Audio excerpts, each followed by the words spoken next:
is saying allow the cycles to change, allow the wheels to turn. You're still resisting. You're resisting change that you prayed for. Why? Why, when things start to materialize, do you adhere to imposter syndrome? Why, when things start to materialize in your favor, you default into escapism, either by way of being afraid of the challenge or by way of your success, like being afraid of what you really can do and who you really can be. Not only that, I feel like this is a lot beyond what you could, shoulda, woulda. These are things that are literally prophesized over your life and written. A lot of these beautiful things that the divine has been preparing you for is your divine inheritance.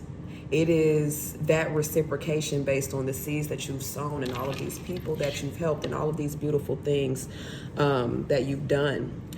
Stop convincing yourself that you really cannot be divine or that you cannot be favored by such an omnipotent source. It's like, even though the divine is constantly giving you validation and saying this is for you, you're saying, no, not me. But in the other side of your mind, you're like, but I really want this and I don't understand why it's not happening for me, because you're constantly splitting yourself in two. It's very easy for you to commit to poor narratives and very difficult for you to kind of exchange that energy, or let's say flip that energy to believe that the divine is in love with you, darling, and that the divine is always constantly working in your greatest good. It's literally like your higher self and your ego constantly battling over and over and over. But I do see that you are leaning more into the understanding of your higher self. So your progress may feel like it's moving slow, but it's not. I think that you are finally transmuting those core beliefs about yourself, like those core beliefs that stem from your childhood. Like, you tend to believe that the universe and that the divine is going to abandon you, because a lot of people in roles of leadership in your life has abandoned you emotionally. So I think that the divine started with you in your heart. We got to get you into a frequency of knowing your power and being deserving of walking in it and knowing that you're fully supported in it. In the meantime, in between time, you need to kind of get back to the drawing board and cultivate your plan where you're moving more strategically and not just sporadically. You get what I'm saying? Like, the divine wants you to start bringing structure into something that you're creating, and more structure and organization into your life in general. Maybe you need to start reworking your routines. Do you spend time in nature every day? Do you meditate every day? What do you do to keep your vibration at an omnipotent level that keeps you connected and in constant communication with source? Okay, you are going into a very fertile ground. Actually, you're already here. Like, you're already in the thick of it, and it's going to be very important for you to cut out a lot of the noise that you stick yourself in it. Get your power back. The divine is preparing you. Do you know that? Do you know that you are so chosen? Do you know that you are going into a life of luxury and support? You could be a humanitarian. You could be a philanthropist in one way or another, because I see you sowing a lot of seeds into people, sowing a lot of seeds into the collective, and it's not going unnoticed. You're being cracked open right now in preparation for embodying your leadership. A lot of people are going to be looking up to you, friend. A lot of people are going to be looking up to you, and your energy is going to be it's like a valuable currency. You are going to be so sought after, because other people do what you do, but they don't do it like you. They don't do it like you. They're mimicking you. They're trying to siphon your blessings by like wearing your skin, and it's not going to work. It's not going to work. And a lot of the people that have like risen up against you as far as projecting negative ill will and ill intentions toward you are getting their due diligence. A lot of that energy is coming back to them right now. Right now. They're struggling financially. They're struggling also by way of relationships. They're struggling to connect beyond a certain point because they don't see the totality of themselves. It's difficult for them to confront themselves. Now, you, on the other hand, you did all of the confronting.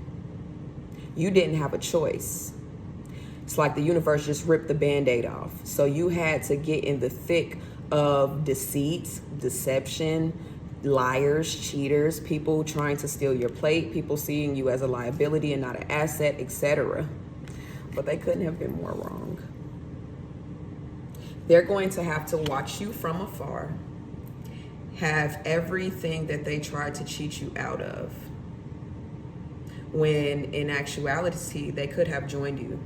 They could have, been a part of this motion picture with you, but instead of putting the work in for themselves, they just kind of wanted to take it from you, or maybe ride your coattail to a certain point, and then abandon you. But they are going to have to watch you have your moment, and it's going to make them sick to their stomach, because everything is going to come full circle as far as how they mishandled you. And it's already became very clear that the divine is blessing you and reciprocating back to you in a major way.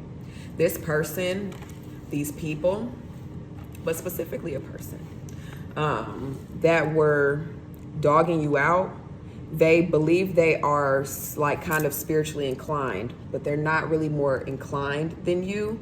That's why, they kind of operate from a lower vibration, but that's also why they were exposed. Folks really don't know who they fooling with. You out here, showing them so much love and support and engagement. They're looking at that as a weakness. They didn't really understand how powerful you were until they lost you, and they were like watching from a distance.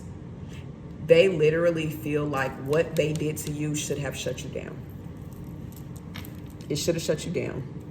Especially in addition to everything else that you've had to overcome this cycle, this year alone. They don't understand. You are who they believe that they are.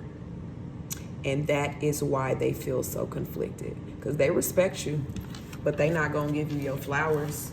Because in their mind, the more you rise, it's like they've paired their energy with yours in a way that is telling them that if you excel, they are declining. Not that you can excel together doing your own respective things. It's just not like that. They're in like subconscious competition with you, and you're just trying to figure out what you're making for dinner later on. You're just trying to get through with a clean heart and clean hands. And that's why the divine is bringing it around to you full circle, friend. It's happening. Stop denying yourself what the divine has already ordained over your life. And you are already in the thick of it, and you already know that. You already know that, friend. You feel it. So this is where you lock in and knowing that you deserve it. You've been deserving. You've been deserving, friend. You deserve it. You are the woman for the job. You are the man for the job. And nobody can steal your divine inheritance, and the divine is not abandoning you. Your guides are not abandoning you, baby. This is about to be a long ride, but so worth the journey. Like, I'm hearing, pay attention to the scenery. Pay attention, be present while you're in transition, while you're being delivered as a package on behalf of the divine. I'm so proud of you, yo. I'm so proud of you, friend. All right now.